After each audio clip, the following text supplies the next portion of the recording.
Hello students, welcome to Biomentors classes online.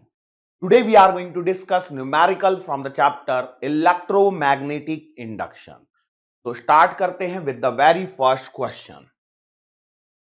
A wire of length L in the form of a circular loop lies in a plane normal to a magnetic field B naught. If this wire is converted into a square loop in time t naught, find the average induced EMF.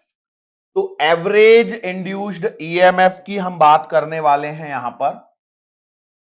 तो average induce EMF कितना आएगा? Delta phi by delta T बराबर। और delta phi का मतलब क्या है? Change in flux बराबर। हम यहां पर इसका मैग्नीट्यूड की सिर्फ और सिर्फ बात कर रहे हैं, उससे ज्यादा और कुछ भी नहीं है। तो चलो, तो देखो पहले क्या हो रहा है, आपके पास में एक एल लेंथ की वायर है और इसको हमने एक सर्कुलर लूप बनाया है। ध्यान से देखो, ये एल लेंथ की वायर थी, इस फॉर्मूले को मैं हटा देता हूं यहां से। ये एक एल लेंथ की वायर थी और इसको मैंने क्या किया है, एक सर्कुलर लूप में बना दिया है। A wire of length L in the form of a circular loop lies in a plane normal to a magnetic field. तो मान लेते हैं यहां पर एक मैग्नेटिक फील्ड है बी नॉट। ये क्या हो जा रहा है, ये कन्वर्ट हो जाता है एक स्क्वायर लूप में। कुछ तो भी हुआ होगा, स्क्वायर लूप में कन्वर्ट हो गया। तो जब इस प्रक्रिया में इंड्यूस ईएमएफ कितना है ये बताना है, तो भाई सिंपल सी बात है, rate of change of flux. तो मैं पहले केस में फ्लक्स निकाल लेता हूं, दूसरे केस में फ्लक्स निकाल लेता हूं, दोनों को सबट्रैक्ट कर देता हूं, टाइम उसने दिया है। तो भैया फाई वन बराबर आएगा बी इंटू ए कॉस थीटा कितना आएगा? 0। क्यों? देखो, ये भले ही आपने मैग्नेटिक फील्ड ऐसे लिया, लेकिन इसका एरिया इधर ही है या अंदर है, ठीक है। चलो, तो बी तो आपका बी नॉट है और एरिया कितना आएगा? पाई आर स्क्वायर। लेकिन प्रॉब्लम यह है कि आर कितना, तो आर बराबर कैसे निकालेंगे? तो देखो, ये लेंथ को ही मोड़ के सर्कल बनाया है, तो एल बराबर आएगा 2 पाई आर। तो आपका आर बराबर आएगा एल अपॉन 2 पाई। यस और नो? क्लियर? सो हम यहां पर लिख सकते हैं बी नॉट पाई और एल अपॉन 2 पाई का स्क्वायर।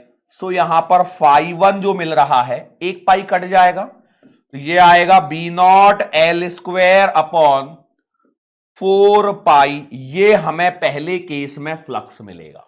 क्लियर? दूसरे केस में इसमें फ्लक्स कितना मिलेगा? तो वही फाई टू बराबर बी नॉट और इसका एरिया। तो इसकी साइड लेंथ यदि मैं ए मान लूं, इसका एरिया तो ए स्क्वायर आएगा, लेकिन ए है कहां मेरे पास? नहीं है। तो आप देखो, इसी को मोड़ के आपने इसी का ही स्क्वायर बन रहा है। तो एल जो है वो वास्तविकता में 4a के बराबर है, तो ए जो है वो एल बाई 4 है। सोचो ना, आप इसका यदि स्क्वायर बनाते तो कितना?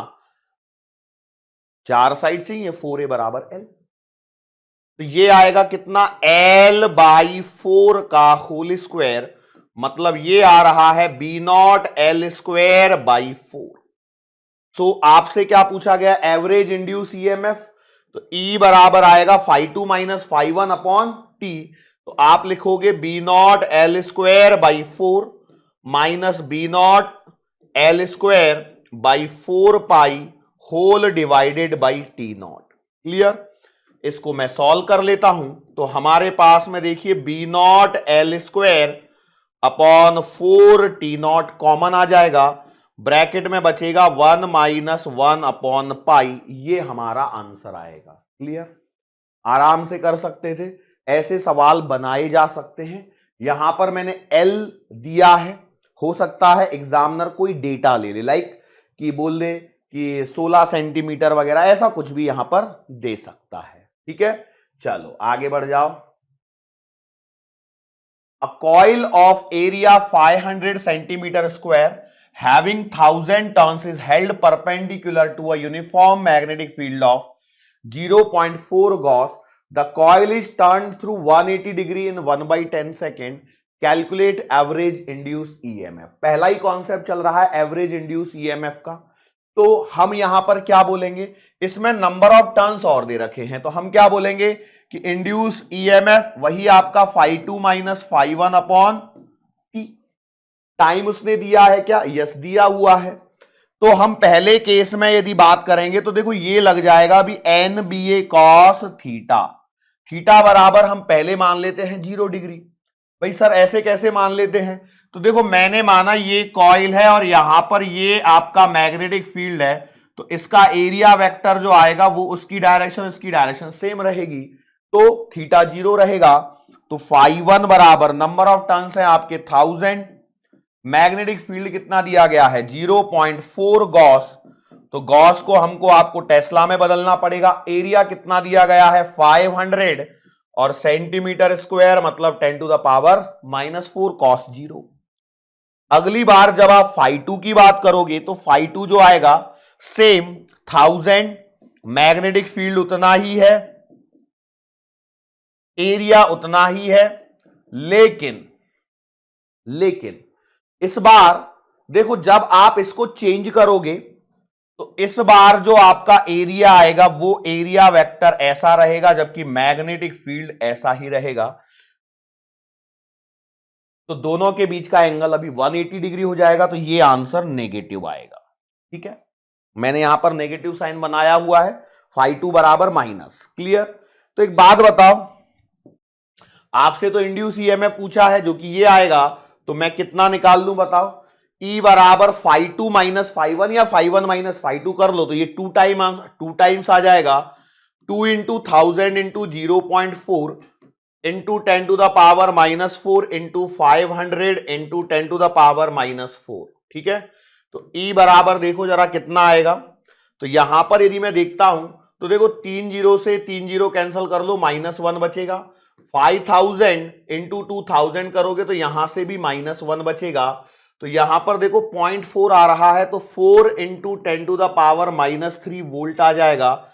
मतलब आप कह सकते हो 4 milli volt is the correct answer. खत्म सवाल। कॉन्सेप्ट पता है, फॉर्मूला पता है, बस आपको क्या करना है, इसको अप्लाई करना है और ध्यान से इसको सॉल्व करना है।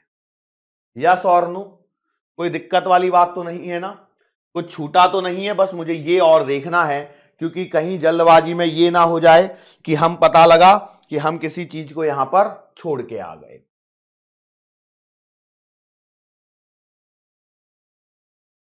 कम तो लग रहा है, कुछ ज्यादा ही छोटा आ रहा है आंसर, मतलब थोड़ा तो ठीक ठाक आए।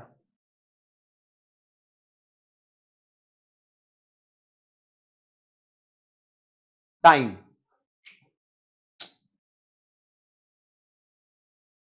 E बराबर आ रहा है 4 into 10 to the power -3 divided by 1/10। तो E बराबर आएगा 10, एक जीरो कट जाएगी, तो 4 इंटू 10 टू द पावर -2। एक बार और जीरो को एडजस्ट करो जरा, 3 जीरो तो मैंने यहां पे काटी, ओके। 1000 से 3 जीरो वहां पे कट गई, ओके।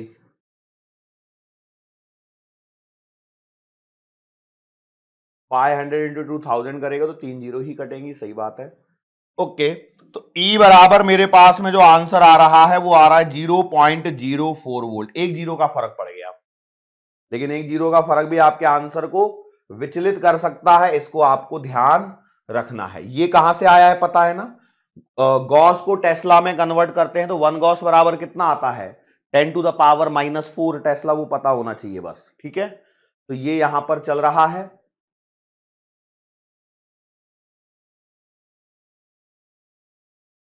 हाँ ठीक है, clear.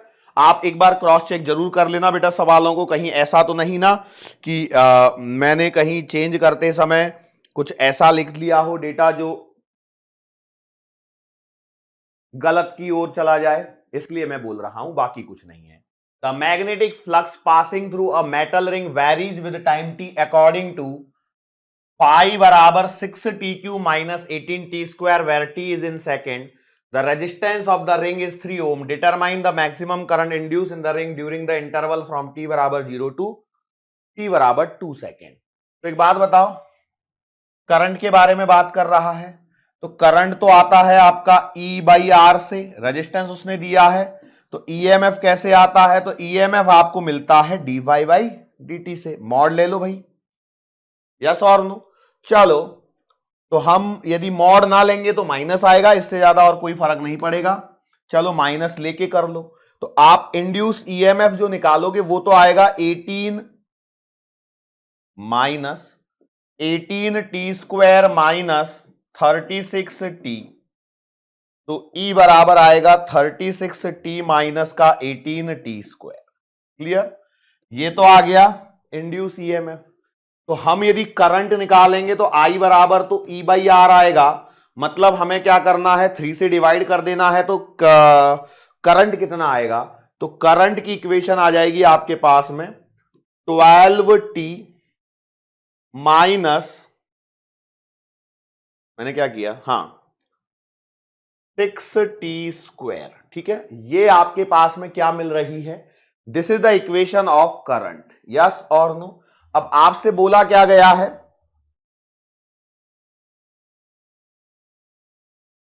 Determine the maximum current induce in the ring. तो भैया करंट मैक्सिमम, तो करंट मैक्सिमम कहां होगा? करंट मैक्सिमम वहां होगा जहां पर डी बाई डी टी बराबर 0। भाई करंट की इक्वेशन दे रखी है, करंट की इक्वेशन आ गई है, इसी को मैक्सिमम पे हमको चलाना है। तो हमारे पास में क्या आ जाएगा? तो हमारे पास में आ जाएगा, इसको यदि मैं 0 करता हूं तो 12t माइनस 6t² बराबर 0। तो आप पाएंगे 12t बराबर 6t²। तो यहां पर यदि मैं सॉल्व करता हूं तो देखो एक t से एक t चला जाएगा, तो t बराबर आएगा आपके पास में 2 सेकेंड। यस और नो? अब t बराबर 2 सेकेंड पे करंट मैक्सिमम है इस इंटरवल के अंदर में, देखो तो ये इसी इंटरवल के अंदर में है। तो t बराबर यदि मैं 2 रखता हूं, t बराबर यदि मैं यहां पर 2 रखता हूं तो मुझे बताओ कितना आंसर आएगा? सब कुछ सही तो चल रहा है ना? डी बाई डी टी बराबर 0 कर दिया है। ओके सॉरी बेटा, डी बाई डी टी 0 नहीं किया है मैंने, इक्वेशन को ही 0 कर दिया, सॉरी। तो ये आएगा 12 माइनस 12t बराबर 0। तो t बराबर आएगा 1 सेकेंड, t बराबर 1 सेकेंड, 2 नहीं आएगा, t बराबर 1 आएगा। डी बाई डी टी बराबर 0 करना है, मतलब यहां आपको डिफरेंशिएशन करना है। D by D T 0, minimum maxima का कॉन्सेप्ट। तो t बराबर 1 सेकेंड पे यदि मैं देखता हूं यहां पर, तो करंट आएगा एट t बराबर 1, कितना आएगा? 12 इंटू 1 माइनस 6 इंटू 1 का स्क्वायर। तो यहां पर आएगा 12 माइनस 6, मतलब आएगा 6 ampere. That is the maximum value. ठीक है, अच्छा हमने वो t बराबर 2 को क्यों काट दिया? क्लियर दिख रहा था, 12 दूना 24 माइनस 6 चौका 24, 0 आ रहा था, मतलब कुछ तो गलती है। गलती कुछ नहीं है, डी बाई डी टी बराबर 0 करना था, हमने डिफरेंशिएशन करना था जो नहीं किया था। क्लियर? कर सकते हैं, थोड़ा अलग टाइप का सवाल है, मिनिमम मैक्सिमा का कॉन्सेप्ट यहां पर लग रहा है, बाकी सब सेम है। यदि इक्वेशन पूछी होती तो आप फटाफट निकाल के आ जाते। ठीक है, इक्वेशन पूछी होती तो फटाफट निकाल के आ जाते, लेकिन मैक्सिमम करंट पूछा है तो हमें यहां पर एक बार डिफरेंशिएशन करना पड़ेगा, उसके बाद उसे इक्वल टू 0 करना पड़ेगा। यस, चलो। A current I0 is flowing in a long straight wire situated near a rectangular loop of side length A. Rectangular नहीं, square होना चाहिए। ठीक है, length A at a distance D. If the current decays uniformly to 0 in time t0, find the EMF induced in the circuit. सवाल देखिए क्या हो रहा है। A current I0 is flowing in a long straight wire. तो मैंने मान लिया कि भैया इसमें से एक I0 करंट फ्लो हो रहा है, बिल्कुल। फिर यहां पर क्या बोला गया है? एक rectangular loop of side length A, तो इसका मतलब वो स्क्वायर ही है, यहां पर एग्जिस्ट कर रहा है। तो मैंने बोला ठीक है भैया, ये आपने बना दिया। इसकी साइड लेंथ कितनी है? ए है।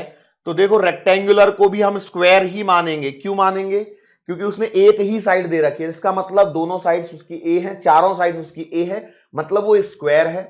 फिर क्या बोला है? At a distance D.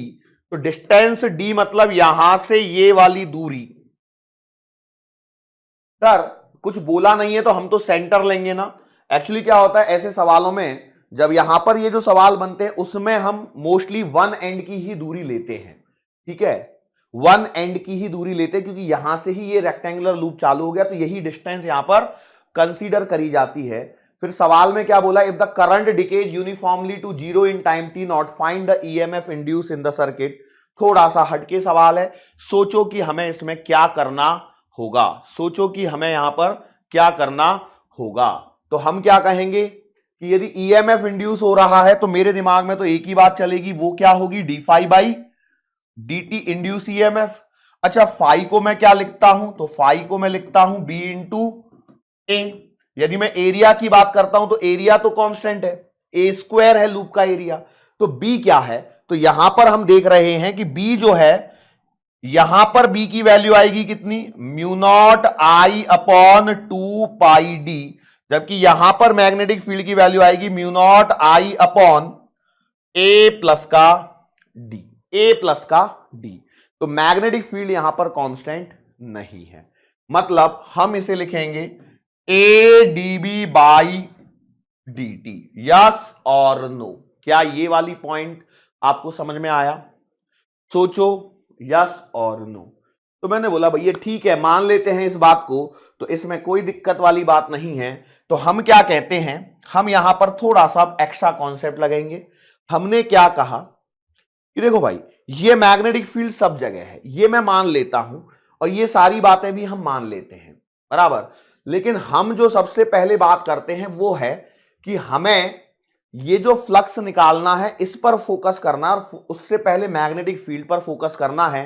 तो मैं ये कहता हूं कि यहां से x दूरी पर जाकर यदि मैं मैग्नेटिक फील्ड लिखने की कोशिश करूंगा, तो वो जो मैग्नेटिक फील्ड आएगा वो आएगा आपका म्यू नॉट आई, आई मतलब यहां पर आई नॉट है, तो मैं लिख देता हूं आई नॉट अपॉन 2 पाई एक्स। बोलो यस और नो? तो आपने बोला बिल्कुल सही बात है, इसमें तो कोई दिक्कत है ही नहीं।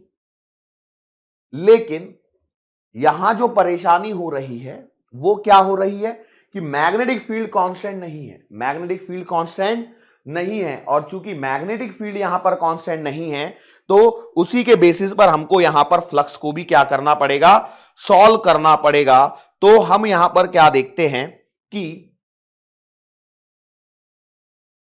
कुछ इस तरह से सोचा जाए कि इसे सॉल्व कर पाए। तो यहां पर हमारे पास में एक कॉन्सेप्ट आपको डेवलप करना पड़ेगा, और वो क्या है कि मैंने माना, देखो ये तो स्ट्रिप है जिसमें से करंट आई नॉट फ्लो हो रहा है, इसके सामने मैंने ये वायर मान ली, ये वाली बातें भी सही हैं। अब मैं ये कहता हूं कि भैया यदि इसकी लेंथ a है, ठीक है, ये दूरी d है, ये भी ठीक है, मैं ये कहता हूं कि यहां पर ये करंट जो है वो वेरी कर रहा है। इसमें सवाल में क्या लिखा है कि the current decays uniformly to 0 in time t not.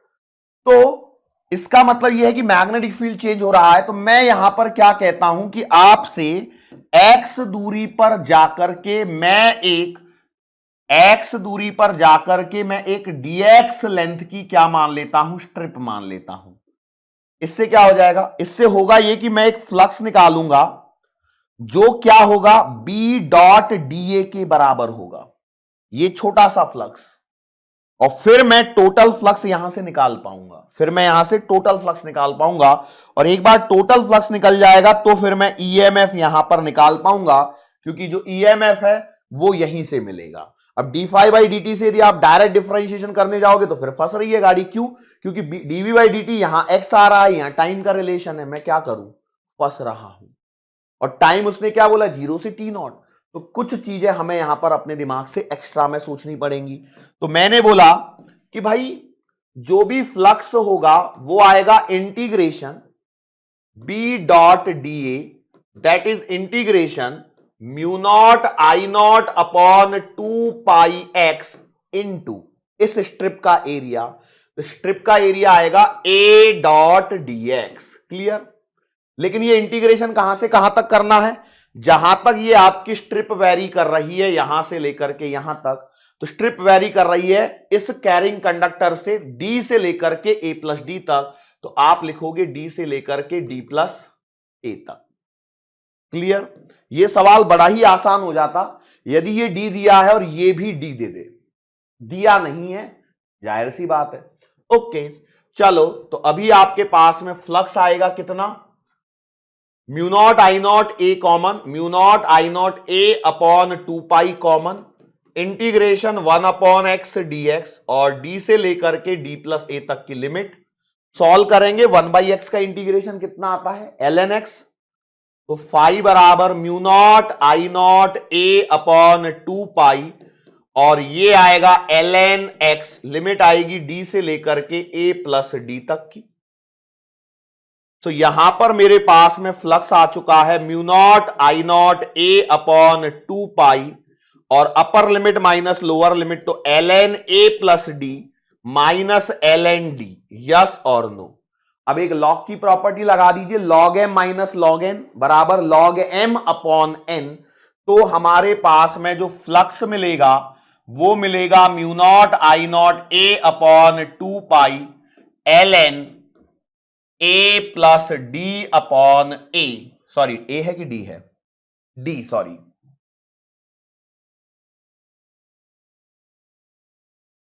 ऐसा भी हो सकता है कि टाइपिस्ट से a लग गया हो, d हो सकता है भाई। चलो तो फाई बराबर mu naught I naught a upon 2 pi ln और ये आएगा 1 प्लस का a अपॉन डी। ठीक है, ये हमारा डेटा आ रहा है। यदि मैं a की जगह d रख दूं ना तो डी बाई डी कैंसिल होके 1 प्लस 1 तो 2 ln 2 आ रहा था, सिंपल हो जाता था सवाल। लेकिन अब ठीक है, जैसा भी है हम मान लेते हैं। अब सवाल में क्या है, देखो इंड्यूस ईएमएफ की बात कर रहा है, तो हम d phi by D t से निकालने के बजाय ई बराबर क्या कर लें, डेल्टा फाई अपॉन टी ले लें, मतलब फाई 2 माइनस फाई 1 बरा अपॉन टी ले लें। अरे यस और नो। तो एक बात सोचो, एट टी बराबर 0 करंट जो है वो है आई नॉट, तो जो फ्लक्स आएगा वो आपके पास में आएगा फाई 1 बराबर mu naught I naught a upon 2 pi ln 1 plus का a अपॉन डी, यस और नो, सही बात। लेकिन जब आपका टाइम आपके पास में t बराबर टी नॉट हुआ है तो i बराबर 0 हो रहा है, तो फाई 2 बराबर क्या आएगा, 0। तो इसका मतलब जो आपका इंड्यूस ईएमएफ आएगा वो सीधा अपॉन टी नॉट में आ जाएगा, मतलब सिर्फ और सिर्फ टाइम से डिवाइड करना रहेगा। क्यों, फाई 2 माइनस फाई 1 या फाई 1 माइनस फाई 2 करोगे तो ये आएगा mu naught I naught a upon 2 pi T not ln 1 plus का a अपॉन डी। काफी टेढ़ा सा रिजल्ट, पर टेढ़ा है पर मेरा है। अच्छा सवाल। It took a time just because to understand the concept, जहां पर हम इंटीग्रेशन का एप्लीकेशन लगाते हैं। इससे पिछले सवाल में मैक्सिमा मिनिमा का कॉन्सेप्ट लग रहा था, तो ऐसे टाइप के सवाल भी आपको पूछे जा सकते हैं। Now read the question carefully and let me know what will be the answer for this question. यदि आप इसे सॉल्व कर पा रहे हैं या नहीं कर पा रहे हैं, बस ये आपको यहां पर मुझे बताना है। A conducting rod AB of length L is placed perpendicular to a current carrying wire. सवाल में डायग्राम नहीं गिवन है, डायग्राम बनाना है। देखो क्या है, एक कंडक्टिंग रॉड है AB जिसकी लेंथ L है, उसको हमने एक करंट कैरिंग वायर के परपेंडिकुलर रखा है। मतलब ऐसे कोई तो भी करंट कैरिंग वायर है और इसके परपेंडिकुलर में एक रॉड रखी है AB, तो A और B मैंने ऐसे करंट बना दिया। कई लोग कहेंगे सर आपको कैसे मालूम कि करंट ऊपर ही जा रहा है? भाई कैसे भी निकाल दो, अभी तो पता ही नहीं है, तो मत बनाओ भलाई, ठीक है। And A of the rod is at a distance A near the wire, मतलब ये वाला जो एंड है वो वायर के नजदीक है और उसकी दूरी ए है, क्लियरली यही बन रहा है। और लेंथ ऑफ द रॉड कितनी है बेटा, एल है, ठीक है। Current in the wire is in upward direction and is I not, तो ये आपका करंट आ रहा है आई नॉट जो ऊपर की डायरेक्शन में है। Rod is moved parallel to the direction of current, मतलब इस रॉड को हम लोगों ने क्या किया है, इसको इस डायरेक्शन में मूव किया है। एक्चुअली यहां पर वेलोसिटी और देनी चाहिए v, ठीक है, यहां पर गिवन नहीं है, वेलोसिटी ले लो v। Find the induce EMF in the rod. तो भैया देखो जाहिर सी बात है, एक करंट कैरिंग कंडक्टर को जब आप एक मैग्नेटिक फील्ड में चलाते हो तभी उसमें ईएमएफ इंड्यूस होता है, और वो जो ईएमएफ इंड्यूस होता है वो तो आप सीधा सीधा E बराबर VBL लिखते हो।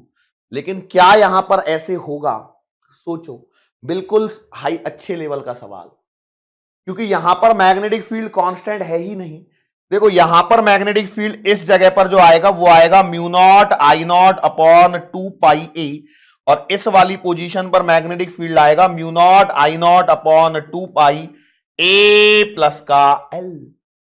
सो as the distance is changing magnetic field is also changing, मतलब आपने इसको मूविंग मैग्नेटिक फील्ड में रखा है, बिल्कुल वैसे ही जैसा पिछला सवाल था। तो मैं क्या करूं, तो मैं कह देता हूं कि यहां से x दूरी पर जाकर एक छोटी सी dx लेंथ की क्या मान लो, इस रॉड को मान लो, और इसे आप मूव करवा दो। क्योंकि अब देखो यहां पर इस पूरी लाइन पर मैग्नेटिक फील्ड क्या रहेगा, कांस्टेंट, बराबर है। तो आपने बोला कि जो मैग्नेटिक फील्ड आएगा वो तो आएगा mu naught I naught upon 2 pi x, लेकिन यहां पर जो छोटा सा ईएमएफ इंड्यूस होगा वो आएगा वी बी और dx, क्योंकि इसकी लेंथ कितनी मानी है यहां पे आपने dx छोटी सी। तो आपके पास में dE बराबर आएगा v mu naught I naught upon 2 pi x और dx। तो टोटल ईएमएफ बताओ कितना आएगा, टोटल ईएमएफ E बराबर आएगा इंटीग्रेशन ऑफ dE, मतलब E बराबर आएगा integration mu naught I naught upon 2 pi x, कुछ और रह रहा है v और रह रहा है, तो v dot dx। Clear, okay. Limit कहां से कहां तक, तो भैया मैग्नेटिक फील्ड कहां से कहां तक वेरी कर रहा है, तो a से लेकर के a प्लस एल तक। क्लियर, चलो तो यहां पर E बराबर L से लेकर के A से लेकर के A प्लस एल तक। कांस्टेंट चीजों को बाहर निकाल लो, mu naught I naught V upon 2 pi बाहर, integration 1 upon X dx, limit आएगी A से लेकर के A प्लस एल तक। सॉल्व इट, तो E बराबर आएगा mu naught I naught V upon 2 pi ln x, limit लगेगी A से लेकर के A प्लस एल तक। सोचो यदि L दूरी होती तो ये सवाल आसान हो जाता, लेकिन अब ठीक है जो भी है वो आपको मान के चलना है। तो E बराबर mu naught I naught V upon 2 pi ln A plus L minus ln A, yes और नो। सॉल्व करेंगे your answer will be mu naught I naught V upon 2 पाई, ये आएगा ln A plus L upon A, yes और no. अब चाहे तो इतना छोड़ दो या आगे एक स्टेप और लिखना पड़ेगा, इससे ज्यादा और कुछ भी नहीं है। Go through the level of the questions. Questions एकदम ऐसे नहीं कि हलवा पूरी टाइप के हों, अच्छे सवालों को मैं सेलेक्ट करके यहां दे रहा हूं ताकि यदि भविष्य में कोई ऐसा सवाल आ जाए। अब देखो जाहिर सी बात है ए की जगह ए और एल दिया है, हो सकता है एल और एल दे दो तो यहां पे ln2 आएगा बस। सोचो मैं ये कहता हूं कि यहां पर ये जो दूरी है जो ए दे रखी है, यदि ये एल होती तो आंसर में क्या चेंज आता, आंसर में ए की जगह भी एल आता, L plus L 2l upon L, तो कट जाता तो ln2 आता, mu naught I naught v upon 2 pi ln2 हो जाता। That's the only difference and nothing else. Conductor को घुमा रहे चला रहे हैं, सॉरी, क्या दिक्कत है, कोई दिक्कत नहीं है, आराम से इसको सॉल्व कर सकते हैं। आगे देखो सवाल यहां पर क्या आ रहा है, यहां पर दो रेल्स की यहां पर बात चल रही है और कुछ भी नहीं है। The two rails of a railway track insulated from each other and from the ground are connected to a millivoltmeter. What will be the reading when a train travels on the track at a speed of 180 km per hour? The vertical component of Earth's magnetic field at that place is 0.2 Gauss and rails are separated by 1 meter. सवाल समझ में आया? नहीं। देखो ये rail की पटरी ऐसी बनती है क्या, ऐसी बनती है। इसको क्या किया गया है, इसके किन्हीं दो पॉइंट्स को वोल्ट मीटर से मतलब मिली वोल्ट मीटर से जोड़ा गया है। फिर आपने क्या किया है, इस पर एक रेलगाड़ी, तो देखो ये मैंने रेलगाड़ी बना दी ऐसे, ये रेलगाड़ी बहुत सारी ऐसे चल रही है, तो ये चल रही है मतलब ये ऐसे चल रही है वी वेलोसिटी से, दे रखी है 180 किलोमीटर पर आवर, मतलब 180 गुणा 5/18 मतलब 10 नहीं आएगा 50 मीटर पर सेकंड की रफ्तार से। अब यहां पर क्या हो रहा है कि अर्थ के मैग्नेटिक फील्ड का कंपोनेंट दे रखा है, तो भैया सीधा सीधा आपको बीवी दे रखा है, वर्टिकल कंपोनेंट ही दे रखा है, कोई दिक्कत वाली बात यहां पर है ही नहीं। अब देखो इसको ऐसे समझो कि मैं अपने हाथ को कैसे करूं, रुको, देखो ये ऐसे मानो है ना, ये दो पटरियां, इस साइड में मिली वोल्ट मीटर कनेक्टेड, इस पे ऐसे ट्रेन चलनी है। अर्थ के मैग्नेटिक फील्ड का वर्टिकल कंपोनेंट ऐसे आएगा बराबर, तो मैग्नेटिक फील्ड और वेलोसिटी में 90 डिग्री का एंगल है, तो जीरो आंसर नहीं आएगा, नहीं तो पता लगा जीरो। ठीक है, हॉरिजॉन्टल कंपोनेंट दिया होता तो फिर तो जीरो पे आप चले जाते, क्योंकि मैग्नेटिक फील्ड मान के फिर वर्टिकल दिया ही नहीं है। लेकिन इतना वो कंफ्यूजन नहीं करते हैं। ठीक है, हो सकता है वो मैग्नेटिज्म एंड मैटर का कॉन्सेप्ट लगा के आपको एंगल ऑफ डिप से रिलेट करवा दे। इतना डिफिकल्ट सवाल नहीं पूछेंगे, ये तो मैं आपको बता रहा हूं बस। यदि सवाल को डिफिकल्ट बनाना है तो मैं बना सकता हूं, एंगल ऑफ डिप दे दूं और नेट मैग्नेटिक फील्ड दे दूं तो आप बीवी निकाल लो, क्या दिक्कत है भाई, निकाल सकते हैं। बस वहां पे आपके दिमाग में आना चाहिए कि कंपोनेंट कौन सा लूं, हॉरिजॉन्टल या वर्टिकल। तो भैया ये ट्रेन पे ऐसे चल रही है, वर्टिकल कंपोनेंट का काम है, तो इंड्यूस ईएमएफ कितना आएगा, ई बराबर v B L sine theta, theta 90 है यहां पर, तो ई बराबर वेलोसिटी कितनी है 50, मैग्नेटिक फील्ड कितना है 0.2 गॉस, अरे गॉस मतलब into 10 to the power minus का 4 इंटू लेंथ, कंडक्टर की लेंथ, तो रेलवे की चौड़ाई, रेल की चौड़ाई नहीं दे रखी लेकिन उसने पटरियों के बीच की दूरी दे रखी है 1 मीटर, तो यहां आएगा 1। सॉल्व इट, देखो पॉइंट से 0, 5 दूना 10, एक जीरो और खत्म कर लो, तो ई बराबर आएगा 10 to the power minus 3 volt, मतलब ई बराबर आएगा 1 millivolt. Millivolt meter है उसकी रीडिंग, तो आंसर में ऑप्शन ऐसे होंगे, ऑप्शन नंबर ए 1, 0.1, 0.01, 0.001, और आप लगा के ये आएगी मिली वोल्ट में, तो वो एक दिखाएगा, इसलिए उसने यहां पर स्पेसिफिकली मिली वोल्ट मीटर बोला है कि आप गलती करके आओगे तो 1 millivolt meter millivolt में रीडिंग देगा, तो आंसर आएगा 1 मिली वोल्ट। मतलब यहां पर यदि ये चार ऑप्शन इतने लिखे होते तो आप ऑप्शन नंबर ए को यहां पर सेलेक्ट करते। ये बस मेरा आप लोगों से कहना है, बाकी इससे ज्यादा और कुछ मैं बड़ी बातें नहीं बताऊंगा। आजा, हाँ, a square loop of side length a is move towards a magnetic field B, उसके आगे क्रॉस लग रहा है, with a constant speed v, the front edge enters the magnetic field at t बराबर 0, the width of the field is 3a, sketch the induced EMF versus time graph। पहले तो सवाल को समझो, एक आपके पास में स्क्वायर लूप है, इसकी जो साइड लेंथ है वो है a, फिर ये एक ऐसे मैग्नेटिक फील्ड की तरफ जा रहा है, कैसा, ऐसा वाला, मतलब ये क्रॉस वाला मैग्नेटिक फील्ड है यहां पर। मैं थोड़ा सा इधर बना लिया क्या डायग्राम, एक काम करो, इसको इधर थोड़ा सा उधर लेना पड़ेगा। तो ये मेरा हो गया एक स्क्वायर लूप, ठीक है, जिसकी साइड लेंथ है ए, और मैं मान लेता हूं मैग्नेटिक फील्ड यहीं से चालू हो रहा है, क्यों, देखो a square loop of side length a is move towards a magnetic field B with a constant speed v, the front edge enters the magnetic field at t बराबर 0, तो फ्रंट एज मतलब ये वाला हो जाएगा, यदि मैं इसको इधर चला दूं तो ये हमारा क्या हो जाएगा, यहां पर एक यूनिफॉर्म मैग्नेटिक फील्ड आ जाएगा जिसकी वैल्यू कितनी है, b मानी गई है, b0 लिखनी चाहिए थी लेकिन ठीक है। The width of the field is 3a, इसकी जो चौड़ाई है वो है 3a।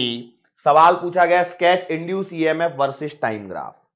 एक बात बताओ, देखो ये ए का है, इसको थोड़ा सा छोटा मान लो, देखो ऐसे घुमाओ, ये है ए वाला, देखो जब ये यहां से इस वाली पोजीशन पे होगा, मतलब ये ए अंदर आ चुका होगा, यहां से लेके जब वो ये यहां तक आएगा, यहां पहुंचने से लेकर के जब तक वो यहां पर है, तो वो एक फ्लक्स चेंज होगा क्या, नहीं, फ्लक्स चेंज नहीं होगा तो ईएमएफ इंड्यूस होगा क्या, नहीं, लेकिन जब ये यहां से बाहर निकल रहा होगा, क्या उस समय ईएमएफ इंड्यूस होगा क्या, बिल्कुल होगा। मतलब जो भी आपको चार ऑप्शन दिए होंगे उसमें बीच वाले सेक्शन में ईएमएफ जीरो होना ही चाहिए। अब वो आपको आइडेंटिफाई करना है कैसे। अब एक बात सोचो, इसकी वेलोसिटी दे रखी है v, मतलब ये जा रहा है v से, तो यहां पर बताओ कितने कंडक्टर मूव कर रहे हैं, क्या हो रहा है। तो आप कहेंगे सर फ्लक्स चेंज वाला सवाल है, ईएमएफ इंड्यूस हो रहा है तो d∅dt वाला सवाल है। यहां पे कौन चेंज हो रहा है, तो एरिया चेंज हो रहा है। कैसे? जब ये अंदर एंटर करने लगा तो इसके अंदर में अंदर एंटर करने वाला एरिया बढ़ रहा है, और जब ये यहां से बाहर निकल रहा है तो एरिया घट रहा है। पहला कॉन्सेप्ट तो ये है जो आपको यहां पर पकड़ में आना चाहिए, यस और नो। तो आपने बोला सर जी बात तो ठीक है, हम मान लेते हैं थोड़ी देर। अब ईएमएफ के लिए ग्राफ बनाना है, ये भी तय है। ग्राफ वाला सवाल देखो बहुत पहले कभी तो भी एक पूछा भी जा चुका है, तो मैंने सोचा उसी के बेसिस। इतना बड़ा काहे बना रहा हूं यार, मैं थोड़ा छोटा सा बना लेता हूं। देखो ये मैंने ऐसे ले लिया, ठीक है। यहां पर टाइम होना चाहिए और यहां पर इंड्यूस ईएमएफ होना चाहिए, ये भी बात है, मैं मान लेता हूं थोड़ी देर के लिए, कोई दिक्कत नहीं है। पर यहां पर पार्टीशन कैसे करूं? देखो सवाल के अंदर में 4 ऑप्शन देख के तो आप तुरंत टिक कर दोगे, मैं आपको वो नहीं बता रहा हूं, मैं तो आपको बता रहा हूं सोचोगे कैसे, समझे? सर बात तो सही है। तो देखो हम इसको कुछ ऐसे मान सकते हैं कि जब ये यहां है, यहां से लेकर के यहां तक में इसने टाइम लगाया, मान लेते हैं t1, क्योंकि t बराबर 0 पे तो आप यहीं खड़े ही हो, यस और नो। देखो t बराबर 0 पे आप यहां खड़े हो, मैंने मान लिया ये वाला टाइम है t1 जिसमें ये अंदर एंटर कर रहा है। स्पीड कितनी है v, तो बताओ t1 कितना आएगा? तो t1 आएगा भैया टाइम बराबर डिस्टेंस अपॉन वेलोसिटी। तो कितनी डिस्टेंस ट्रेवल करेगा? तो ये ट्रेवल हो जाएगी a डिस्टेंस, तो a बाई v, यस और नो। तो आपने कहा इस पर एक पहला जो पॉइंट आएगा वो आएगा t1 जो होगा a अपॉन v, यस और नो। अरे वाह, इसका मतलब मैं इसको अलग अलग टुकड़ों में भी तोड़ूं तो देखो ये यहां पर t1 है, फिर ये आगे कहीं a भी आएगा और फिर ये वाला a रहेगा, यस और नो। सोचो थोड़ा सा, क्योंकि ये 3 बार इसमें सेट हो सकता है कि नहीं हो सकता है। और यदि ये हो सकता है तो इसको मैंने t माना, तो इसको मैं मान लेता हूं t2, इसको मैं मान लेता हूं t3 और इसको मैं मान लेता हूं t4, क्योंकि t4 वो समय होगा जब वो यहां से पूरा बाहर निकल चुका होगा, यस और नो। तो t1 ये हो जाएगा, t2 कितना आएगा? डिस्टेंस अपॉन स्पीड, तो 2a अपॉन v, फिर 3a अपॉन v, फिर 4a अपॉन v। अरे वाह, ये तो आप सीख गए। तो ये आएगा t2 जो आएगा 2a अपॉन v, फिर यहां आएगा t3 जो आएगा 3a अपॉन v, और यहां आएगा t4 जो आएगा 4a अपॉन v, और इसके आगे ग्राफ नहीं आएगा। यही वो छोटी छोटी चीजें हैं जो आपको पकड़नी है। दूसरा मैं पॉइंट आपको बता रहा था कि जब वो पूरी तरह अंदर घुस जाएगा, जब वो पूरी तरह से अंदर एंटर कर जाएगा और जब तक वो बाहर नहीं निकलेगा, इतना वो सेगमेंट होगा जहां पर कोई भी ईएमएफ इंड्यूस नहीं होगा। तो मैं आपको आइडेंटिफिकेशन टेक्निक्स बता रहा हूं भाई, कैसे सवालों को एग्जाम में पहचानोगे। तो यहां पर t1 से लेकर के t3 तक क्या होगा? इंड्यूस ईएमएफ 0 होने वाला है। तो आपने यहां से लेकर के यहां तक का जो ग्राफ है वो तो आपने ऐसे बना दिया, यस और नो। अब हमें चेक करना है क्या? इंड्यूस ईएमएफ के बारे में, कि भैया यहां से जब वो अंदर एंटर मार रहा है उस समय यहां पर क्या हो रहा है, इतना ही बस आपको यहां पर बताना है, यस और नो। तो आपने बोला सर जी बात तो ठीक है, बात तो ठीक है, तो हम क्या करें? इंड्यूस ईएमएफ नहीं यार, करंट होना चाहिए सवाल में। करंट का ही ग्राफ सिंपल आएगा और आपको पूछा भी करंट का ही जाता है, क्योंकि E बराबर d∅dt लगाओगे फिर वही दिक्कत वाला काम हो जाएगा। एक काम करो, इसको इंड्यूस ईएमएफ की जगह ना करंट करो। क्यों मैं बोल रहा हूं करंट, वो भी मैं आपको समझा देता हूं, क्योंकि करंट का ग्राफ थोड़ा सा कंपैरेटिवली आसान होगा। क्यों ऐसा होगा अब समझो। देखो ये आपका कंडक्टर इधर मूव करेगा, ये भी मूव कर रहा है और ये भी मूव कर रहा है। इस पर देखो ये जब मूव करेगा तो भैया यहां पर जो ईएमएफ इंड्यूस होगा ई होगा, तो करंट जो आएगा वो आई बराबर ई अपॉन आर आएगा। जो कि अपवर्ड डायरेक्शन में है, मतलब पॉजिटिव होगा। यस और नो? क्लियर? और इसके कारण आपस में क्या हो जाएंगे? ईएमएफ इंड्यूस ही जीरो होगा इन दोनों के कारण। क्यों? इसकी डायरेक्शन और इसमें जब आप इसे चलाओगे तो भैया ये ऐसे जा रहा है, बराबर, ये वाला सेगमेंट ऐसे जा रहा है ना, तो क्या इसमें ईएमएफ इंड्यूस होगा? नहीं। क्यों? लेंथ भी उसकी परपेंडिकुलर होनी चाहिए, जबकि इस वाले सेगमेंट पे लेंथ परपेंडिकुलर नहीं है, तो ईएमएफ इंड्यूस नहीं होगा। क्लियर? तो आपका जो करंट आएगा वो आएगा I बराबर E बाई आर, तो ये सिर्फ और सिर्फ इसी कंडक्टर के कारण आएगा, तो BVL अपॉन आर। यस और नो? और वेलोसिटी कांस्टेंट है, लेंथ कांस्टेंट है, बी मैग्नेटिक फील्ड कांस्टेंट, सब कांस्टेंट है, मतलब यहां से लेकर के यहां तक जो भी करंट इंड्यूस होगा वो एक कांस्टेंट करंट होगा। और इसकी डायरेक्शन कहां मानी गई है आपने? Upward direction. अब क्या होगा? जब ये यहां से बाहर निकलेगा तो ये यहां से अंदर घुसते समय फ्लक्स बढ़ रहा है, बराबर। तो आप कॉन्सेप्ट ऐसी लगाओगे, E बराबर minus L d I by D t. तो जो भी ईएमएफ इंड्यूस होगा वो उस कारण का विरोध करेगा। मतलब क्या होगा? वो चाहेगा कि, क्या चाहेगा? कि इसमें से जो भी करंट फ्लो हो वो फ्लक्स को घटा दे। फ्लक्स घटा दे मतलब मैग्नेटिक फील्ड को घटा दे। तो ये आपका इस तरह से इसमें करंट आएगा। लेकिन जब ये यहां से बाहर निकल रहा होगा तो क्या कर रहा होगा? फ्लक्स डिक्रीज हो रहा होगा। फ्लक्स डिक्रीज हो रहा होगा मतलब ये चाहेगा कि भैया फ्लक्स को बढ़ा दे। तो फ्लक्स को बढ़ा दे मतलब उसी डायरेक्शन में करंट को फ्लो करा दे। तो इसमें बाहर निकलते समय करंट ऐसे और अंदर घुसते समय करंट ऐसे, मतलब दोनों अपोजिट होंगे और कांस्टेंट वैल्यू का होगा। मतलब यहां से आप कहोगे कि ये आपका ऐसा आएगा करंट, I बराबर BVL अपॉन आर। ठीक है? सवाल, क्वेश्चन इज फॉर करंट, ठीक है, नॉट फॉर ईएमएफ। ईएमएफ के लिए थोड़ा सा टेढ़ा हो जाएगा फिर। श्योर? हालांकि निकाल हम उसी से रहे हैं, वो भी कांस्टेंट ही है। श्योर? श्योर? क्योंकि क्या है, फिर यदि मैं करंट की बात ना करते हुए यदि मैं ईएमएफ की बात करूंगा तो फिर उसमें क्या है, थोड़ा सा टेढ़ा चलना पड़ता है। उसमें फिर वो एरिया ऑफ स्ट्रिप लेनी पड़ेगी और कॉम्प्लिकेशंस बढ़ जाएंगी। So rather than I have taken this question for current, not for EMF, not for EMF. ठीक है, याद रखें इस बात को, नहीं तो पता लगा कि एक लड़ाई और छेड़ दी आप लोगों ने कि सर ये क्या है, आपने तो करंट के लिए लिखा तो वहां पे ईएमएफ के लिए है और आप यहां पर करंट के लिए निकाल रहे हो। कोई नहीं, चिंता ना करें। अगला सवाल देखो क्या है। A 12 volt battery is connected to a 6 ohm 10 Henry coil through a switch, drives a constant current in the circuit.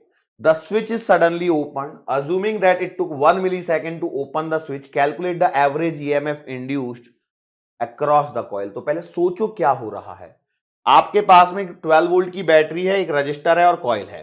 तो देखो ये आपने बना दिया रजिस्टर, ये आपके पास में आ गया कॉइल और ये आपके पास में एक बैटरी लगा दी। ठीक है, यहां पर क्या हो रहा है, ये 12 वोल्ट की बैटरी है, 6 ओम का रेजिस्टेंस है, 10 हेनरी ये है। सवाल में क्या बोला गया है कि इसको एक स्विच के थ्रू कनेक्ट किया गया है जिसमें से कांस्टेंट करंट फ्लो हो रहा है। एक बात बताओ, इसमें से कांस्टेंट करंट फ्लो हो रहा है वो हो कितने का रहा होगा? स्टेडी स्टेट है तो I बराबर आएगा E नॉट बाई आर, मतलब 12 बाई 6 मतलब 2 एंपियर का करंट इसमें फ्लो हो रहा होगा। ये तो तय है। लेकिन उसने क्या बोला है, assuming that it took 1 millisecond to open the switch, calculate the average EMF induced across the coil.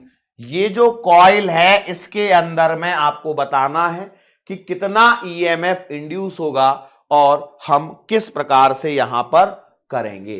तो कॉइल है, इंडक्टर है, मतलब आप लगाओगे E बराबर L d phi by D t, sorry aha E बराबर L d I by D T.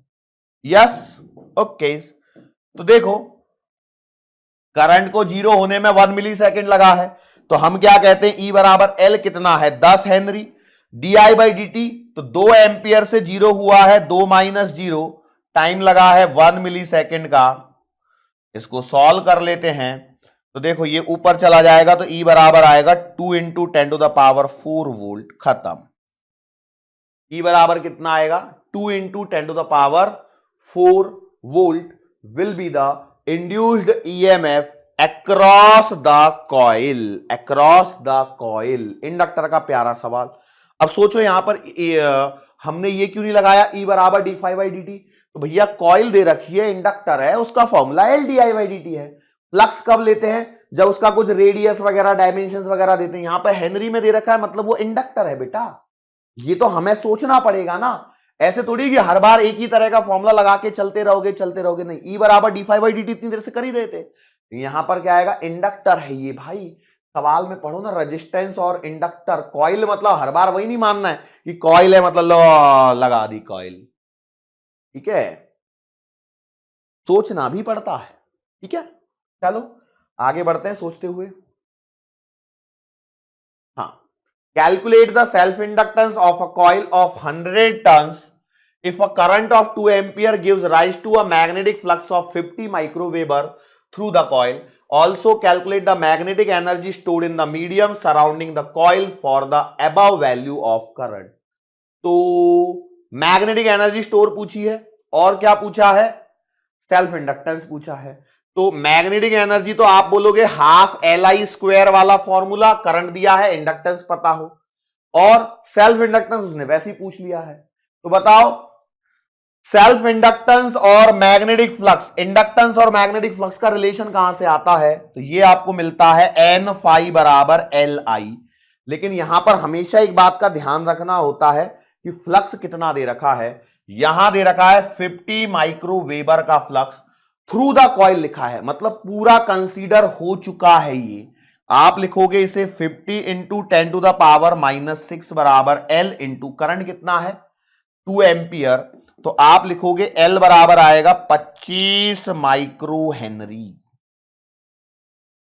100 से multiply मत करते बैठना, क्योंकि यहां पर देखना क्या है कि इस एक calculator self inductance coils of 100 turns, coil में 100 टर्न्स है मान लिया हमने, लेकिन इसमें क्या है 2 एम्पियर का करंट फ्लो होने पर जो मैग्नेटिक फ्लक्स है थ्रू द कॉइल, मतलब वो पूरा है ऑलरेडी। यहां पर बच्चा सबसे बड़ी गलती यही करता है, इसमें 100 से मल्टीप्लाई करता ही है, इस चीज को ध्यान रखें। फिर आगे क्या बोला है, इंडक्टेंस मिल गया तो एनर्जी बताओ कितनी आएगी, हाफ 25 माइक्रो करंट का स्क्वायर, 2 से 1 2 25 गुना 50 माइक्रो जूल, खत्म सवाल। इतना सही सवाल है, लेकिन गलती करने की पूरी संभावना यहां पर है, मतलब है। हम हमेशा ऐसे ही करते हैं, लेकिन मैं आपको बता दूं एग्जाम में ये एम्बिग्यूटी नहीं रहेगी। एग्जाम में जनरली वो क्या लिखता है, टोटल मैग्नेटिक फ्लक्स ऐसे लिख के दे देता है। हमें इस बात को कंसीडर करना है, नंबर ऑफ टर्न्स दे रखे तो क्या है, बहुत सारे सवालों में नंबर ऑफ टर्न्स देता है, तो क्या हर बार उसको यूज कर लेते हैं क्या, नहीं करते हैं। अब ये मानना है, बट क्या होता है यदि उसको टर्न का देना होता तो वो हर एक टर्न का अलग से देता, लेकिन उसने थ्रू द कॉइल लिखा है तो कॉइल तो पूरी कंसीडर हो गई ना भैया। थ्रू द कॉइल लिखा है मतलब कॉइल पूरी कंसीडर हो गई, क्यों मैं अलग से दिमाग लगाऊं। और मैं वही कहता हूं, ज्यादा सोचा सवाल गलत, कोई दिक्कत नहीं, आगे बढ़ जाओ। A long wire carrying a current I naught is placed near a small cube of edge A at a distance D. D is greater than A. Find the magnetic energy stored in the loop. सवाल देखो क्या है, ये ऐसे एक current carrying wire है I not, और इसमें यहां पर एक क्या रखा गया है, क्यूब है, क्यूब है, ठीक है।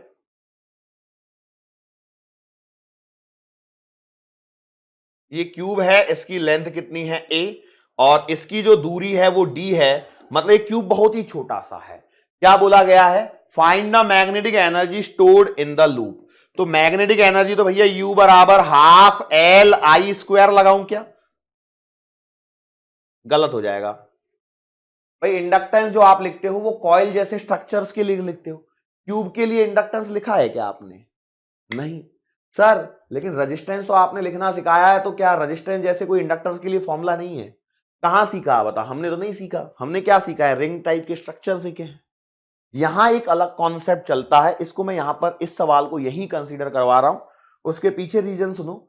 आपने इलेक्ट्रोस्टैटिक्स में एक फॉर्मूला पढ़ा होगा, energy density of the medium. Energy density का फॉर्मूला आपने पढ़ा है इलेक्ट्रोस्टैटिक्स में,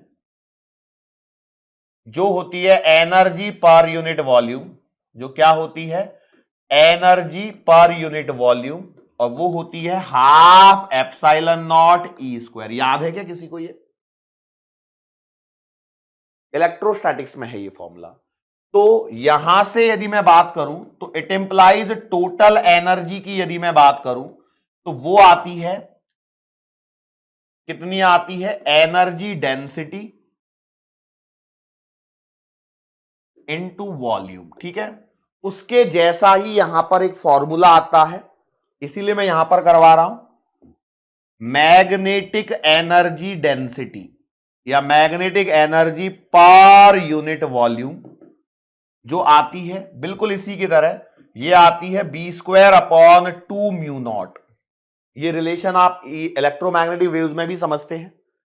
सिमिलैरिटी और डिससिमिलैरिटी के बारे में हम लोग बात करते हैं, एप्सिलॉन और म्यू नॉट से कैसे रिलेशन है, कैसे है। 1/4 पाई एप्सिलॉन नॉट इलेक्ट्रोस्टैटिक्स में चलता है, तो हम यहां क्या चलाते हैं? म्यू नॉट अपॉन 4 पाई। मतलब एप्सिलॉन नॉट यदि इलेक्ट्रोस्टैटिक्स में किसी फॉर्मूले में ऊपर है तो यहां पर म्यू नॉट नीचे आएगा, और वहां नीचे है तो यहां ऊपर आता है। इसका मतलब यह है कि यदि मैं टोटल मैग्नेटिक एनर्जी की यदि मैं बात करता हूं तो वो कितनी आएगी? वही magnetic energy per unit volume into volume of cube. ये यहां पर एक कॉन्सेप्ट है। ठीक है, तो बताओ ये कॉन्सेप्ट कितने लोगों को रिकॉल हुआ था? क्योंकि देखो, मैग्नेटिक एनर्जी का कोई फॉर्मूला आपने इसके अलावा भी पढ़ा है? नहीं पढ़ा। इसका मतलब कोई ऐसी चीज छिपी हुई है जहां पर हमारी नजर नहीं जा रही है। वो चीज क्या थी? मैग्नेटिक एनर्जी डेंसिटी या magnetic energy per unit volume का यहां पर कॉन्सेप्ट था, जो हमने यहां पर सीखा। तो इसका मतलब क्या? यहां से यहां पर मैग्नेटिक फील्ड निकालना है, उससे मल्टीप्लाई करना है, काम खत्म। बिल्कुल सही बोले। तो भैया बताओ, ये कितना आएगा? Mu naught I naught upon 2 pi D into A cube. खत्म। चुटकियों का सवाल था, खत्म। खत्म। यस और नो, सही है या गलत है? गलत है। क्यों गलत है? फॉर्मूला सिखा दिया, B square upon 2 mu naught है, आपने क्या लगा दिया? बी। तो अब ध्यान देखो कितना आएगा? Mu naught I naught upon 2 pi D का स्क्वायर, देखो कहां गया, अपॉन 2 म्यू नॉट। कहां गया यार, कहां सॉल्व कर रहा था मैं? हाँ, B square upon 2 mu naught into into what? Volume a cube. Now solve it. तो u बराबर कितना आ जाएगा? म्यू नॉट स्क्वायर से एक म्यू नॉट कटेगा, 2 दूना 4 दूना 8 नीचे आएगा, तो ये बचेगा mu naught I not square A cube upon 2 दूना 4 दूना 8, 8 पाई स्क्वायर और डी स्क्वायर। कितना आसान सवाल था। लेकिन ये तभी हो सकता था जब आपको ये वाला कॉन्सेप्ट पता हो। बिल्कुल सिमिलर क्वेश्चंस यहां पे आपको इलेक्ट्रोस्टैटिक्स में बनाया जा सकता है। यस और नो? उसमें चार्ज फ्लो करवा देंगे, इलेक्ट्रिक फील्ड लिखते आना चाहिए। यस और नो? या कंडक्टिंग वायर के कारण इलेक्ट्रिक फील्ड लिखते आना चाहिए। सवाल में क्लियरली मेंशन है मैग्नेटिक एनर्जी। सेम सवाल आपको होमवर्क में करना है, होमवर्क में करना है मैग्नेटिक की जगह इलेक्ट्रिकल एनर्जी के लिए। ठीक है, इसमें और एक वैरायटी बनती है जो मैं आपको बता दूं, ये बड़ा सा क्या ले लेते हैं, रिंग ले लेते हैं, और इसके अंदर में इसके सेंटर पर एक छोटा सा क्यूब लिख लेते हैं। करने का तरीका वही है, इसकी साइड लेंथ a वगैरह ले लेते हैं और यहां से इसको r रेडियस मान लेते हैं। ठीक है, कर लोगे क्या सवाल? इसमें करंट I नॉट फ्लो करा लो। होमवर्क, 2 होमवर्क के सवाल दिए हैं, कर लोगे। फॉर्मूला कॉन्सेप्ट स्ट्रेट फॉरवर्ड चलेगा, कोई भी यहां पर एक नया चीज नहीं है, बशर्ते आपको यह समझ में आया हो कि भैया magnetic energy per unit volume का फॉर्मूला ये है। क्लियर? यस और नो? क्लियर? चलो अगला सवाल यहां पर देखो, सॉल्व करो और बताओ क्या आएगा। सारे सवाल मैं अच्छे टाइप के ले रहा हूं। अ square loop of side length A is placed near a current carrying wire of current I naught with its near end at a distance B. Find coefficient of mutual inductance. सवाल mutual inductance में आपको 3 फॉर्मूले बताए, ring के अंदर ring, solenoid के ऊपर ring और सोलेनॉइड के अंदर छोटी सोलेनॉइड। तो यहां है कुछ ऐसा स्ट्रक्चर, इसमें है करंट आई नॉट फ्लो हो रहा है, इसके सामने यहां पर आपने रख दिया है ए नहीं, ए तो इसकी लेंथ है, ए लेंथ का दूरी कितनी रखी है, बी दूरी पर एक स्क्वायर लूप रख दिया है। आपको इनका म्यूचुअल इंडक्टेंस बताना है। म्यूचुअल इंडक्टेंस कैसे बताया जाता है भैया, बताना जरा। तो म्यूचुअल इंडक्टेंस के लिए फाई बराबर एम आई का कॉन्सेप्ट, मतलब एम बराबर फाई अपॉन आई। अरे वाह, ये तो कर लेंगे। तो भैया फाई कैसे निकालोगे, तो इसके कारण यहां पर पहले फाई निकालना पड़ेगा। यहां तो कैसे निकालोगे, देखो ऐसा सवाल एक किया है, तो भैया टोटल फाई तो तब निकलेगा जब आप यहां पर देखोगे, यहां मैग्नेटिक फील्ड है mu naught I naught upon 2 pi b, यहां मैग्नेटिक फील्ड है mu naught I naught upon 2 pi A plus b, मतलब वेरिंग मैग्नेटिक फील्ड है। सवाल रिकॉल कर लो, हम यहां से x दूरी पर जाकर एक dx की क्या मानेंगे, स्ट्रिप। उससे क्या हो जाएगा सर, उससे क्या हो जाएगा भैया, फाई बराबर बी डॉट ए, तो डी फाई जो आएगा छोटा सा फ्लक्स वो आएगा बी डॉट डी ए, वही अप्रोच है जो पहले सीखी है। और फाई जो आएगा हमारे पास में वो कितना आएगा, इसका इंटीग्रेशन। तो भैया डी फाई बराबर आएगा mu naught I naught upon 2 pi x, area कितना आएगा, स्ट्रिप का एरिया आएगा ए डॉट डी एक्स, खत्म। ये तो डी फाई आ गया, तो मुझे टोटल फ्लक्स चाहिए, वो कितना आएगा, integration mu naught I naught upon 2 pi x A dot d x. Limit कहां से कहां तक, तो बी से लेकर के ए प्लस बी तक। तीसरी बार ये सवाल आप यहां पर कर रहे हो, अब तो ये आपको खुद से आ जाना चाहिए। कांस्टेंट चीजों को बाहर निकालो, तो फ्लक्स आएगा mu naught I naught a upon 2 pi integration 1 upon x D x. उम्मीद मैंने सही लिखा है, यस, ए रह गया, नहीं लिख दिया। चलो फ्लक्स बता दो, mu naught I naught a upon 2 pi integration करेंगे, ये आएगा ln x, लिमिट लगेगी b से लेकर के a प्लस बी तक की। ऐसी लिमिट आप बहुत बार सॉल्व कर चुके हो। ये आ जाएगा mu naught I naught a upon 2 pi ln और a plus b upon b. Yes और नो, सही है क्या? फ्लक्स निकाल दिया आपने। अब आपको क्या करना है, इसे इक्वेट करना है। तो m बराबर क्या आएगा, फाई बाई आई नॉट, तो आंसर आ जाएगा mu not a upon 2 pi ln और b से डिवाइड कर लो तो 1 प्लस का a अपॉन b, ये इसका आंसर है। सवाल भयानक लग रहा है देखने के पश्चात, इसमें कोई दो राय नहीं है, लेकिन एक बात और आपको ध्यान होनी चाहिए, वो ये है म्यूचुअल इंडक्टेंस जो है वो एक कोफिशिएंट है, वो करंट पर निर्भर नहीं करता है। करंट हमेशा कट जाता है। जनरली आप ऐसा भी करते हैं, फ्लक्स निकालते हैं और उसमें से करंट को मिटा देते हैं। अब जिनको याद है चीजें, जैसे एन फाई बराबर एल आई, तो टोटल फ्लक्स निकालते हैं। यहां पे नंबर ऑफ टर्न्स की कोई ऐसी बात ही नहीं है। अरे गेटिंग माई पॉइंट और नॉट? सिंपल है सवाल, डरावना नहीं है बहुत ज्यादा, लेकिन हाँ लगता जरूर है, क्योंकि देखो अब यहां पे कोई डायग्राम वाइग्राम नहीं दे रखा है, उन्होंने ऐसे बोला है लैंग्वेज में। डायग्राम देखने के पश्चात हो सकता है शायद थोड़ा आसान लगे। अब इसमें मैं बताऊं, यदि ये बी है ये ए है, यदि दोनों को ए ए या बी बी कर दे तो आपके पास में आंसर में क्या चेंज आएगा? ln2 ln2। तीसरी बार है ऐसा सवाल, तीसरी बार आप ऐसे सवाल को यहां पर टैकल कर रहे हो, ठीक है। चलो, a coil has 600 tons which produces 5 into 10 to the power minus 3 weber पर टर्न ऑफ फ्लक्स। देखो क्लियरली लिख के दिया कि नहीं दिया? पर टर्न। पहले सवालों में पर टर्न लिखा था क्या? नहीं लिखा था, मतलब वो टोटल था। तो सवाल देखो, एक कॉइल है जिसमें 600 टर्न्स है, उसका फ्लक्स पर टर्न इतना है when 3 ampere flows in the wire. ये पहला कहानी। This produce 6 into 10 power minus 3 weber पर turn in 1000 turns. Secondary coil मतलब दो कॉइल है।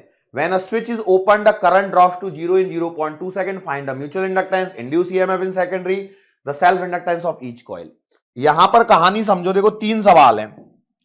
कहानी एक सिंपल सी बात होती है कि एन फाई बराबर एल आई और एन फाई बराबर एम आई, इन दोनों में एक चीज समझनी होती है। वो क्या है समझो। मैं एन फाई को हटा के फाई लिख रहा हूं, तो जब आप फाई 1 लिखते हो तो हमेशा LI1 आएगा, और फाई 2 लिखते हो तो हमेशा LI2 आएगा।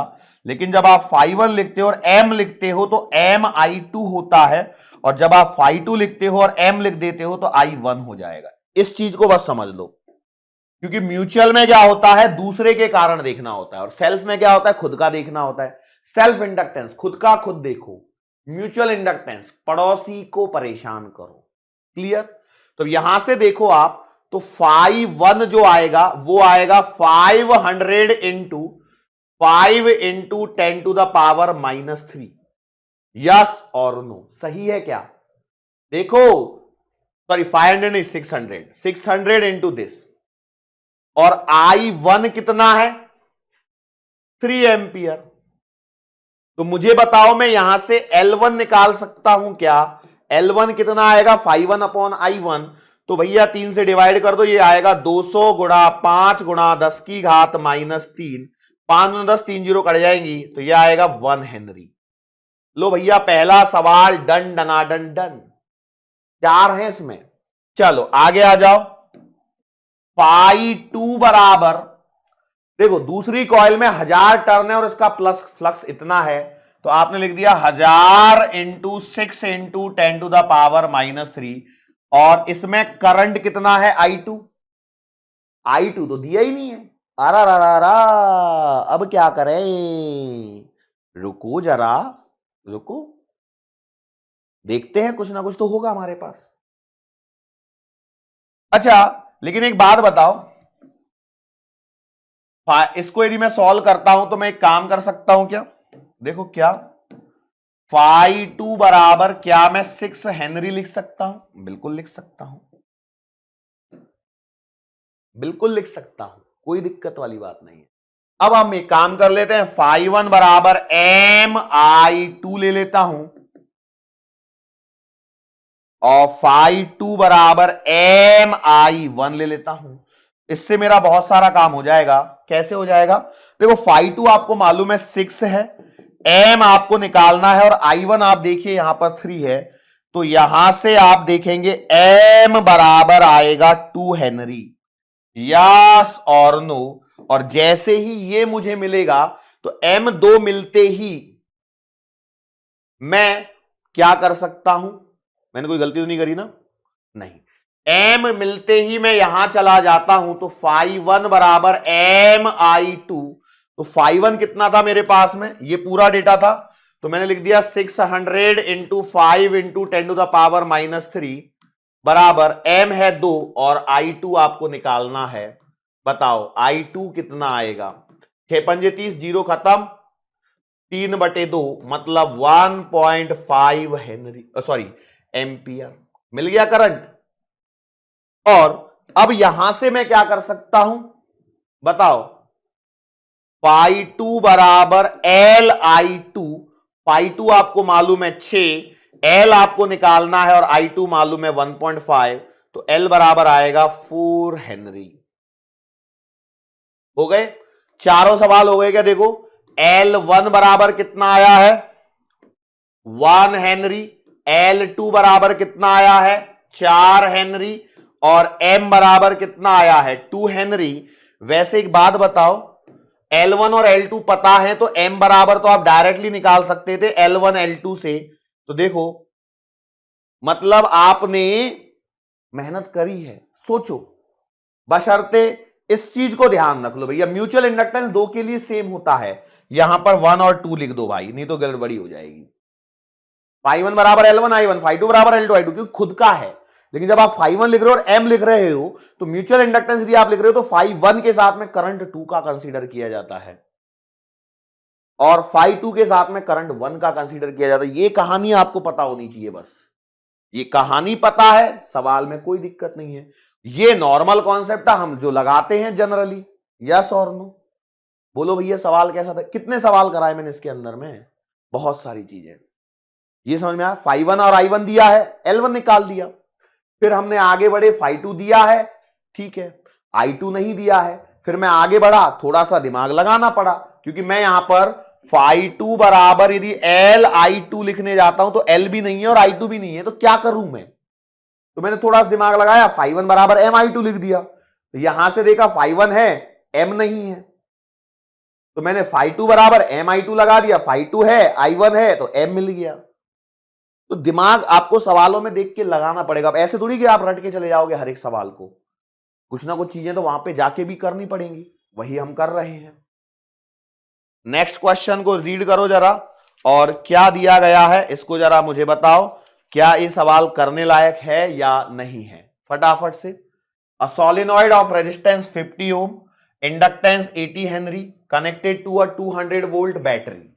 आपको नहीं लगता है कि ये ऐसे कह रहा है कि एक रजिस्टर लगा दिया, एक सोलेनॉइड लगा दी, सोलेनॉइड और इंडक्टर का सिंबल सेम होता है, एक बैटरी लगा दी।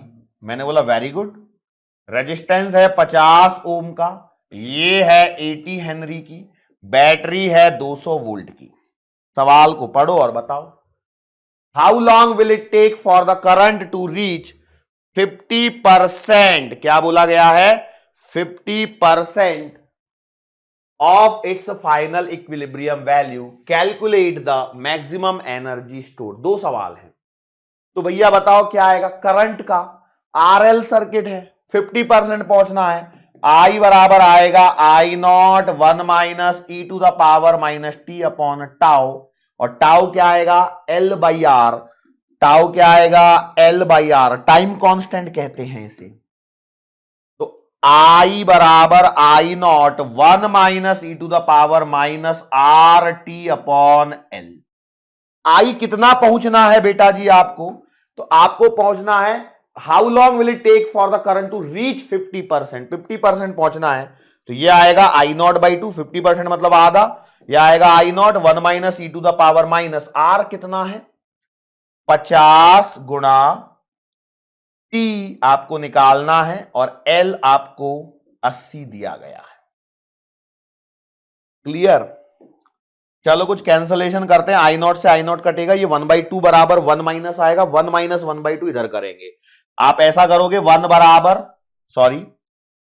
1/2 बराबर 1 माइनस ई की पावर माइनस, वही 0 से 0 काट लो, 5t अपॉन 8। सही चल रहा है? इसको इधर और इसको इधर लेके जाएंगे तो क्या हो जाएगा, ई की पावर माइनस का 5t अपॉन 8 बराबर 1 माइनस 1/2 मतलब 1/2। क्या मैं इस 1/2 को हटा के 2 की पावर माइनस 1 लिख सकता हूं? मॉडर्न फिजिक्स में, केमिस्ट्री में ऐसे सवाल करते हो आप, केमिकल काइनेटिक्स में फर्स्ट ऑर्डर रिएक्शन में करते हो ऐसे सवाल, न्यूक्लियर वाला पोर्शन, माइनस से माइनस कैंसल, तो ई की पावर आएगी 5t अपॉन 8 बराबर 2, लॉग ले लो तो क्या आएगा 5t अपॉन 8 बराबर ln2, तो t बराबर आएगा 8/5 ln2। खत्म। यस और नो? कितना आएगा हालांकि मैं यहां पर एक छोटी सी चीज आपको बताना चाहता हूं, वो क्या है जरा समझो। देखो R बाई एल नहीं रखा होता तो क्या यहां पर टाउ चल रहा होता? सोचना जरा सा, यहां पर क्या टाउ चल रहा होता? क्या नीचे टाउ चल रहा होता? क्या नीचे टाउ चल रहा होता? मतलब e की पावर t अपॉन टाउ बराबर 2 आता क्या? सोचो जरा, मैं अच्छी चीज बता रहा हूं। लॉग ले लो तो t अपॉन टाउ बराबर ln2 आता क्या? तो t बराबर टाउ ln2 आता क्या? टाउ पुट कर दो, खत्म करो कहानी। ये भी काम की चीज है, ठीक है।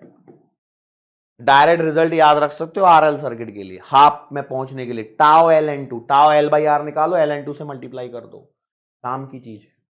मैंने सवाल सॉल्व करवा दिया, वो मेरी रिस्पॉन्सिबिलिटी, वो मैंने कर दिया। बट आप ये सोचिए ना, ये काम की चीज है क्या? नोट डाउन करके रख सकते हो सकता है भूले बढ़ के पहुंच जाए। What is the next question? सवाल देखो, सवाल देखो और बताओ क्या है। बिल्कुल सिमिलर टाइप का क्वेश्चन है।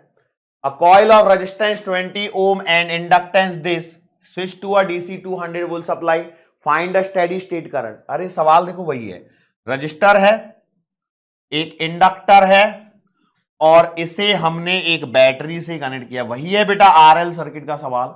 यहां 200 वोल्ट है, रजिस्टेंस 20 ओम है, ये 0.5 हेनरी है। सवाल क्या है? Find a steady state current. तो भैया आई नॉट बराबर आएगा ई नॉट बाई आर, तो 200/20 मतलब आ गया 10 ampere. Calculate the rate of increase of current at the instant of closing the switch. Oh, तो ये तो आएगा आई बराबर I naught 1 minus E to the power minus T upon tau. तो भैया at the instant of closing the switch मतलब T बराबर 0, T बराबर 0, तो ई की पावर -1 आएगा, तो आई बराबर आएगा आई नॉट 1 माइनस ई की पावर -1, तो आई बराबर आएगा I naught 1 minus 1 by E, मतलब आएगा आई नॉट ई -1 अपॉन ई, और आई नॉट आपके पास में 10 है। आई नॉट आपके पास में कितना है? 10 है या नहीं है? सोचो और बोलो, क्या हम जो कर रहे हैं वो सही है या नहीं है? देखो और बताओ, सोचो और बोलो। हमें लगता है कई बार कि हम चीजें सही कर रहे हैं, लेकिन कई बार वैसा नहीं होता है जो हम सोचते हैं। क्यों? सवाल को फिर से पढ़ो। Calculate the rate of increase of current, मतलब बेटा आई तो पूछा ही नहीं, उसने D I by D T पूछा है, और आप क्या निकाल के बैठ रहे हो? I. Calculate the rate of increase of current, है ना प्यारी सी गलती, फटाक से आंसर निकाल के आ जाओगे, लेकिन गलत है। Calculate the rate of increase of current है, तो हम क्या लिखेंगे? आई बराबर I naught 1 minus E to the power minus T by tau. तो भैया D I by D T कितना आएगा? आई, सॉरी इसको एक और बार लिखो, आई बराबर I naught minus I naught E to the power minus T by tau. सही है क्या? तो एक बात बताओ, D I by D T करोगे तो ये तो डिफरेंशिएट करोगे 0 minus at is I naught as it is E की पावर minus T by tau into -1 upon tau. Differentiation करते आना चाहिए। I naught as it is E की पावर माइनस ए एक्स का यदि आप डिफरेंशिएशन करते हो तो ये आता है -a इंटू ई की पावर माइनस ए एक्स। लेकिन यहां पर ए क्या है? 1 बाई टाउ है, इसलिए मैंने ऐसे लिखा है। ठीक है, देखो ये माइनस यहीं पे चल रहा है, आई नॉट ये सब इंटू -a किया, -1 बाई टाउ किया। तो मुझे बताओ D I by D T कितना आ रहा है? माइनस माइनस प्लस, ये आ रहा है I naught by tau E to the power minus T upon tau. अब सवाल में क्या पूछा है उसने? एट टी बराबर 0, तो टी की जगह 0 रख दो। तो भैया D I by D T at T बराबर 0 कितना आएगा? आई नॉट बाई टाउ और ई की पावर 0, आई नॉट कितना है 10 और टाउ क्या आएगा L/R। तो हम टाउ को कहां निकाल लें बेटा, हम टाउ को यही निकाल लेंगे इसी पेज पे। टाउ बराबर L/R मतलब 0.5 डिवाइडेड बाई 20, पॉइंट हटा लो 0, 1/40, तो यहां आएगा 1/40। तो answer will be 400 ampere per second. देख लो, आंखों से देखो क्या हुआ सवाल में, ये निकाल रहे थे आप और क्या आ गया, ये आ गया 400 एम्पियर पर सेकेंड। हो सकता है नन ऑफ दी डाल दे और आप सोचो अरे ऐसा कैसे आया। सवाल पढ़ो, eight the instant of after one time constant, मतलब टी की जगह क्या रखना है टाउ। तो अब बताओ di/dt एट टी बराबर टाउ रखो, यहां पर कितना आएगा, तो ये आएगा I naught upon tau into ई की पावर माइनस टाउ अपॉन टाउ, मतलब आई नॉट अपॉन टाउ इंटू ई की पावर -1। ठीक है, तो जब मैं इसे सॉल्व करूंगा तो आंसर देखो, इसकी वैल्यू आपको पता है 400 है और ये नीचे आ जाएगा। So answer will be 400 divided by E ampere per second. कैसा लगा, हम क्या सोचे और क्या हुआ, ये डिपेंड करता है कि आप सवाल को कितने ध्यान से पढ़ते हो।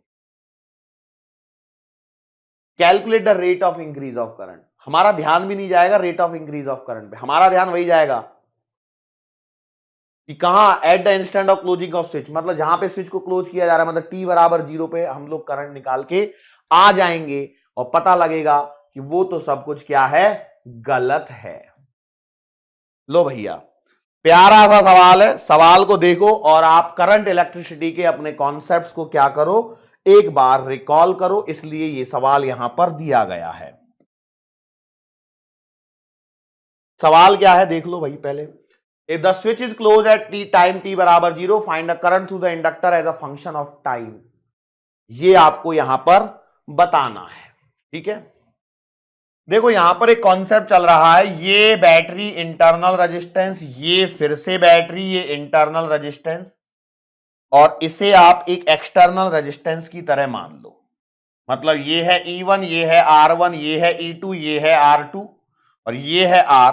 तो इस सर्किट को बनाया जा सकता है E स्मॉल r और ये आपका capital R, E small r और कैपिटल R।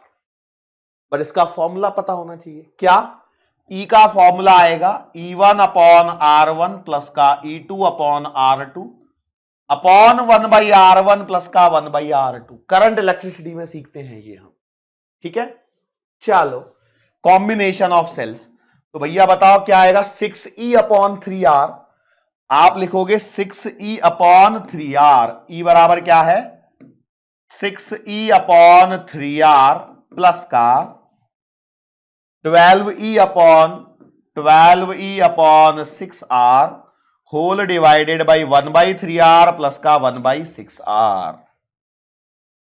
चलो भैया ई नेट जो आ रहा है वो निकालते हैं।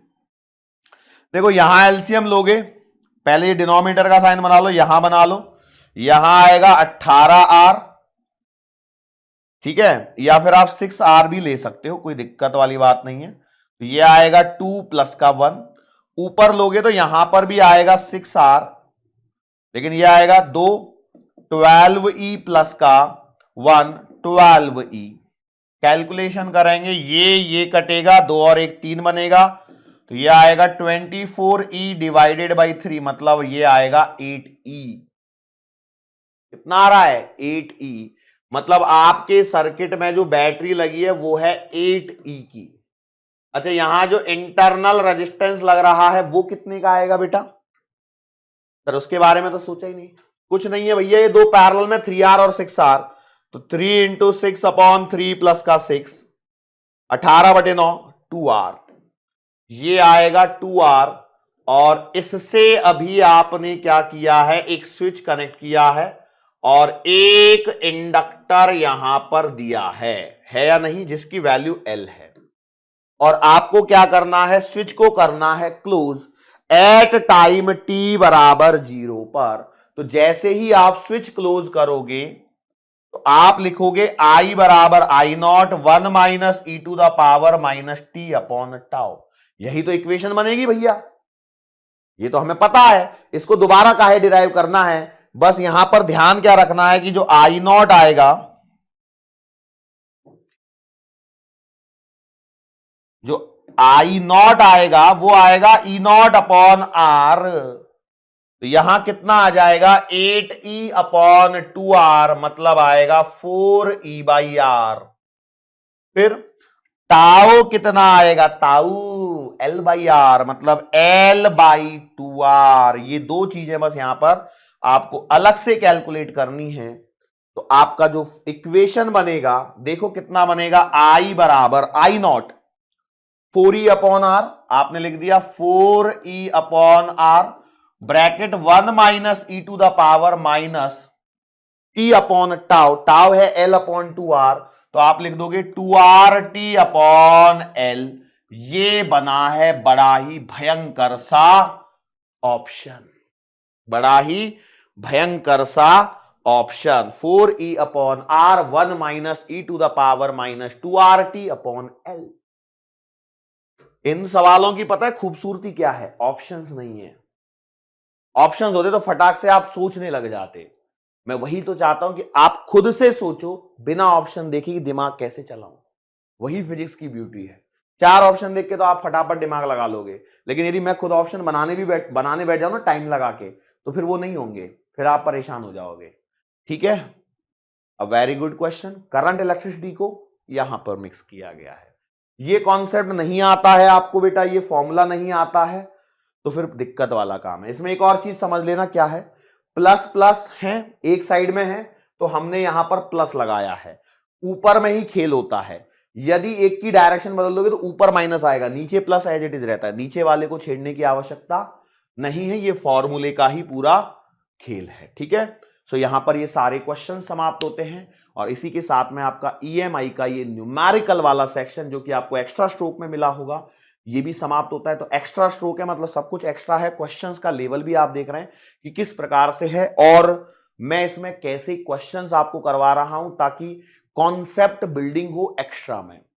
ठीक है, वो म्यूचुअल इंडक्टेंस के फॉर्मूले के रिंग के ऊपर रिंग तो कोई भी कर लेता है।